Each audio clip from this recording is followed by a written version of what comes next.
عباده الذين اصطفى لا سيما على سيد الرسل وخاتم الأنبياء وعلى آله وصحبه ومن بهديه مهتدى.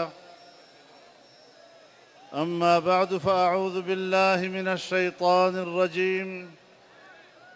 بسم الله الرحمن الرحيم. إن الذين يؤذون الله ورسوله لعنهم الله في الدنيا والآخرة وأعد لهم عذابا مهينا. صدق الله العظيم. جناب صدر، فرزندان اسلام، شمع رسالت کے پروانوں،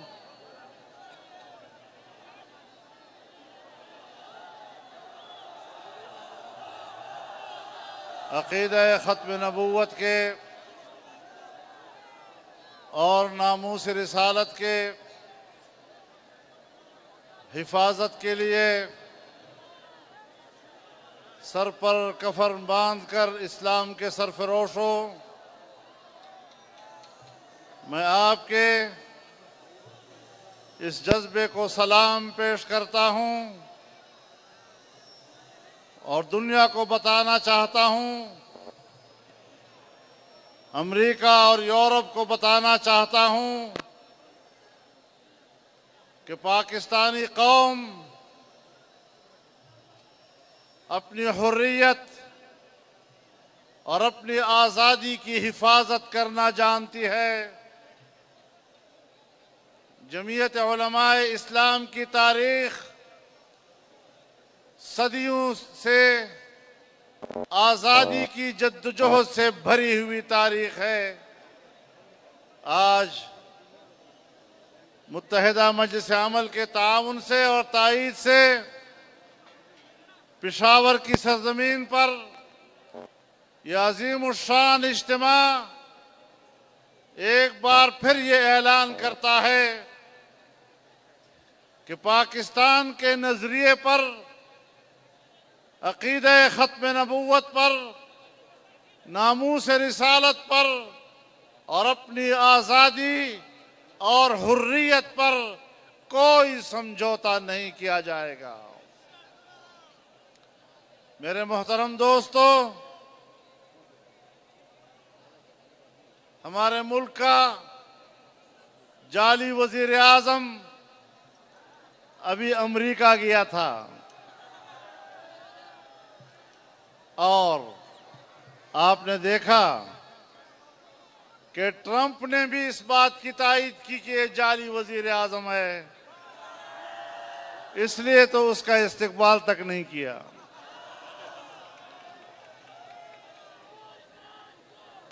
آرمی چیف کا استقبال ہوا، پورے پروٹوکول کے ساتھ ہوا، لیکن ابے کے ساتھ نکا گیا تو نکے کو کسی نے نہیں پوچھا۔ صبر صبر صبر صبر، لگ صبر ہو کے میرے محترم دوستو،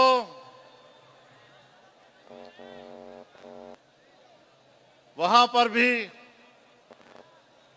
اس نے ہمیں وہی گالیاں دی جو یہاں پاکستان کے گلی کوچوں میں گالی دیتا تھا۔ اور آپ کو معلوم ہے، اس نے کہا کہ اپوزیشن والے مجھ سے 3 لفظ مانگتے ہیں، NRO، اور یہ میں نہیں دوں گا۔ تو میں ان کو بتانا چاہتا ہوں کہ کل آپ کے لوگ مجھ سے NRO مانگنے کے لیے آئے تھے۔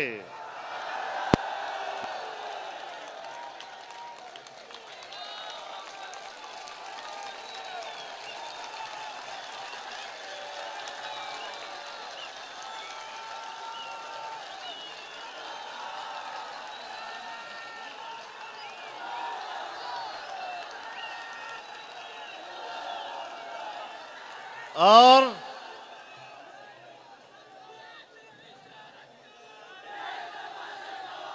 عمران خان،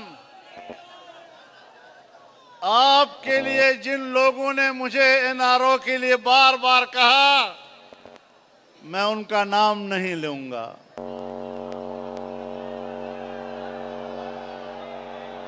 لیکن میں نے کل آپ کے وفد کو کہا کہ فضل الرحمان نہ چیئرمین سینٹ کو این آر او دے گا اور نہ عمران خان کو این آر او دے گا۔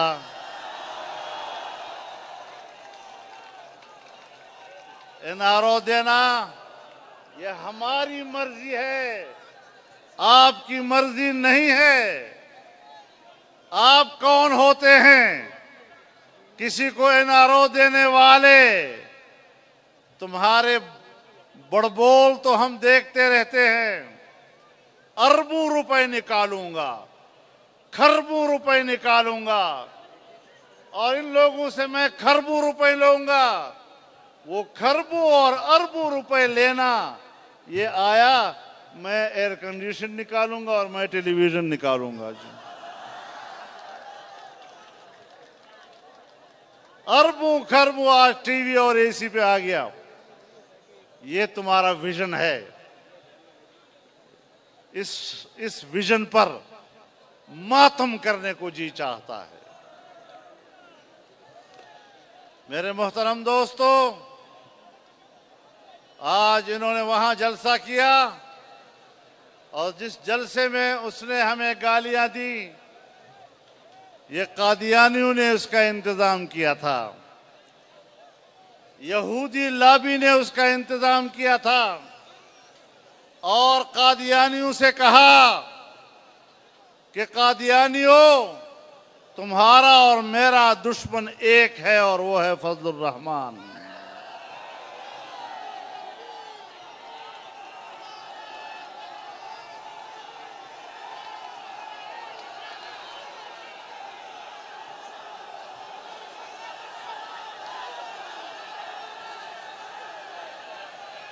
تمہیں اسرائیل کی دوستی مبارک،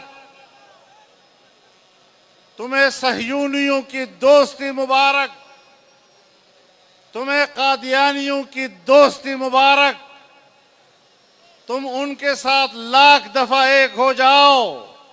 میرے لیے سب سے بڑی فخر کی بات یہ ہے کہ میں تم سب کے مقابلے میں مد مقابل کھڑا ہوں اور انشاءاللہ کھڑا رہوں گا۔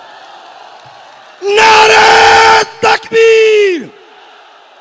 قائد جمعیت مولانا فضل الرحمان اسرائیل پہ، امریکہ پہ، قادیانیوں پہ، جو قادیانیوں کا یار ہے۔ میرے دوستو،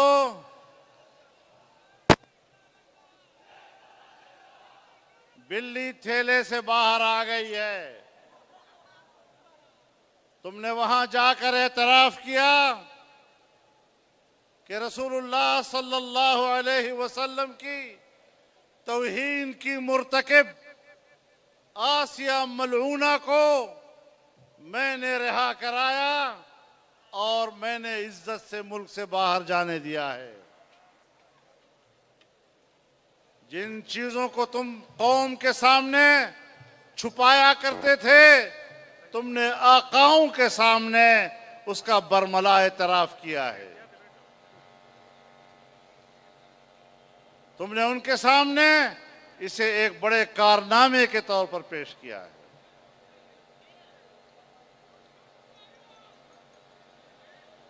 تم نے ایک قادیانی کو رہا کیا، توہین رسالت کا وہ مرتکب جس کو 5 سال کی سزا ہوئی، اپنے دورے سے پہلے تم نے اس کو جیل سے رہا کرا کے ٹرمپ کے حضور پیش کیا اور اس کے سامنے تم نے تحفہ پیش کیا تھا۔ لیکن ہمیشہ دنیا میں ہوتا ہے کہ ملک کا حکمران ہو، ملک کا کوئی نمائندہ ہو وہ ملک سے باہر جا کر اپنے ملک کے 22 کروڑ مسلمانوں کی نمائندگی کرے. اس نے چند قادیانیوں کی نمائندگی کی. اس نے رسول اللہ کے توہین کی مرتکب ایک خاتون کی نمائندگی کی. ملک سے لوگ باہر جاتے ہیں اپنے آئین کا دفاع کرتے ہیں. ملک سے باہر لوگ جاتے ہیں اپنے قانون کا دفاع کرتے ہیں. تم نے اپنے آئین کے خلاف مقدمہ پیش کیا. تم نے اپنے قانون کے خلاف مقدمہ پیش کیا. تم نے پاکستان کی مسلم اکثریت کے خلاف مقدمہ پیش کیا. تمہیں کس نے کہا ہے کہ پاکستان میں غیر مسلم غیر محفوظ ہے؟ اقلیتیں غیر محفوظ ہیں. اقلیتیں ہمارے بھائی ہیں. ہم ان کی حفاظت کے لیے میدان میں نکلیں گے.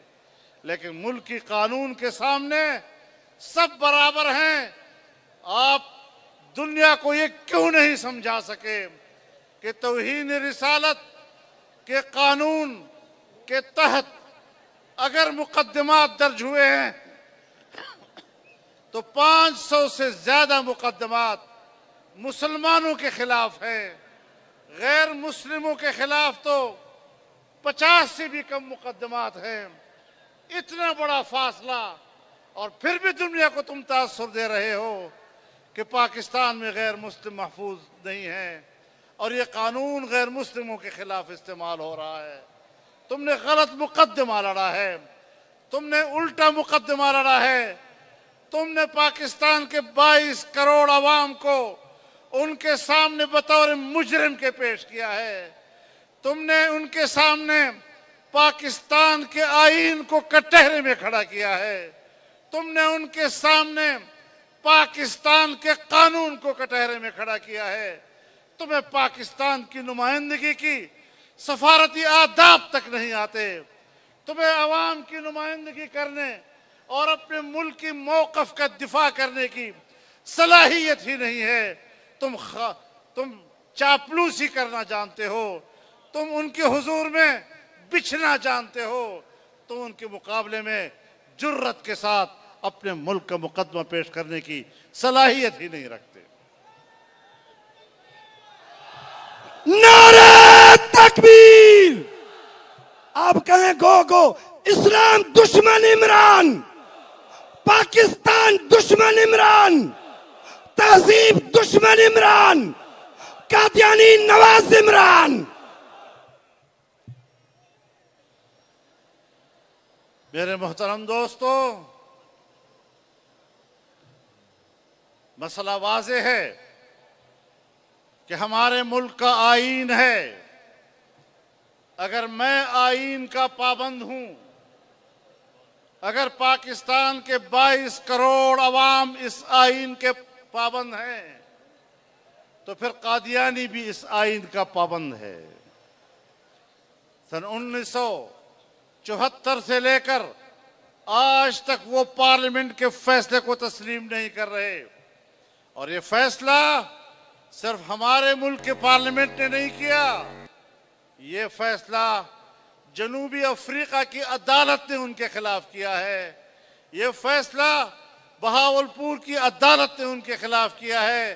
یہ فیصلہ ماریشس کی عدالت نے ان کے خلاف کیا ہے. غیر مسلم دنیا میں بھی جب ان کا مقدمہ لڑا گیا ہے تو وہ وہاں بھی شکست کھا چکے ہیں. یہ آپ ہیں کہ یہاں اس پاکستان میں ہماری اسٹیبلشمنٹ ہو یا ہمارے حکمران ہوں, وہ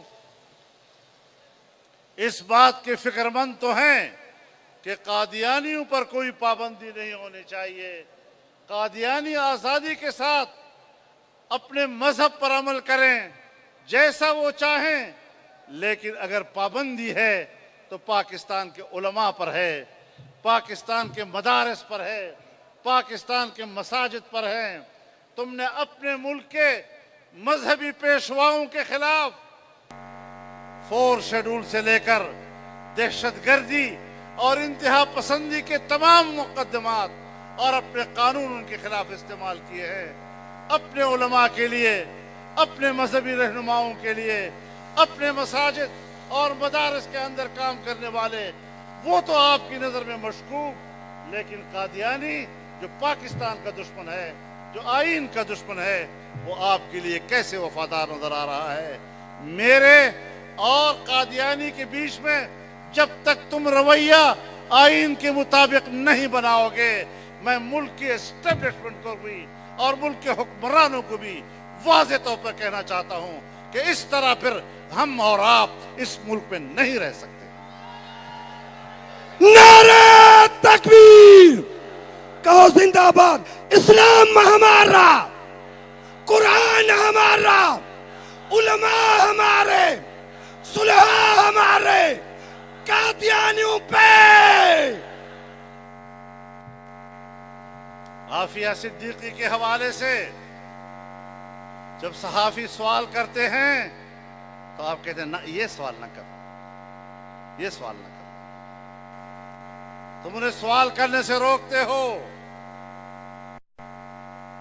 عافیہ صدیقی پاکستان کی بیٹی ہے، اور وہ پاکستان اگر آ بھی جائے تو کیا ہو جائے گا؟ کیا ہو جائے گا؟ وہ پاکستان کی بیٹی ہے، حب سے بے جا میں ہے۔ اگر امریکہ پاکستان کے مجرم شکیل آفریدی کو رہا کرنے کے لیے دباؤ ڈالتا ہے تو وہ پاکستان کا مجرم ہے، جبکہ عافیہ صدیقی اس پر کوئی جرم امریکہ میں بھی ثابت نہیں ہو سکا ہے، وہ حب سے بے جا میں ہے۔ کس طرح ہم بے گناہ اور گناہگار کا سودا کر سکتے ہیں؟ ہاں، وہ پاکستان آئے گی تو کیا ہوگا؟ زیادہ سے زیادہ وہ اتنا ہی کہہ دے گی نا کہ میری گرفتاری افغانستان سے نہیں ہوئی، میری گرفتاری تو کراچی سے ہوئی تھی۔ بس یہ راز فاش کرنا تباہی والی بات ہے، اتنا ہی کہے گی۔ تو تمہارے لیے اس میں کیا شرم و حیا کی بات ہے؟ تم نے تو کل امریکہ میں کہا کہ اسامہ بن لادن پر رات کی تاریکی میں امریکیوں نے حملہ کیا تو رہنمائی پاکستان کے آئی ایس آئی نے کی تھی، جبکہ آئی ایس آئی نے اس وقت کہا تھا کہ بالکل ہم سے کوئی اجازت نہیں لی، اور ہمارے ریڈار کو انہوں نے ٹیکنالوجی کے ذریعے سے بند کر دیا، اور رات کی تاریکی میں انہوں نے ایبٹ پر حملہ کیا اور بندے کو اٹھا کر لے گئے، یا قتل کر دیا یا شہید کر دیا۔ یہ تو پاکستان کا موقف آج تک چلا آ رہا تھا۔ یہ بات وہاں کہہ کر تم نے کون سے پاکستان کی خدمت کی؟ تم نے ایران میں جا کر پاکستان کا مقدمہ ہارا، اور تم نے ایران میں جا کر اقبال جرم کیا کہ پاکستان کے اندر سے ایران کے خلاف کارروائیاں ہوتی۔ یہ ملک کا وزیر اعظم ہے، یہ ملک کے مفادات کا محافظ ہے۔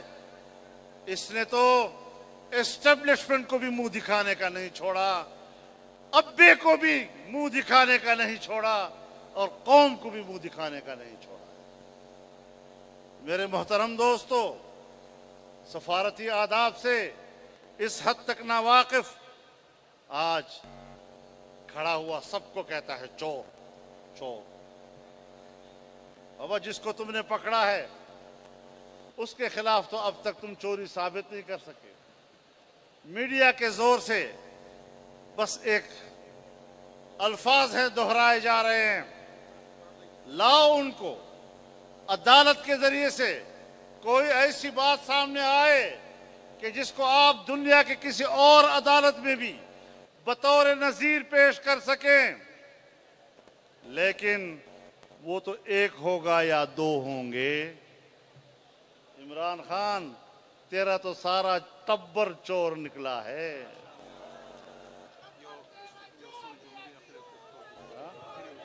نعرہ تکبیر! کو نامنظور، یہ چور وزیر اعظم، چور وزیر اعظم، جھرلو وزیر اعظم، دھاندلی زدہ وزیر اعظم۔ آج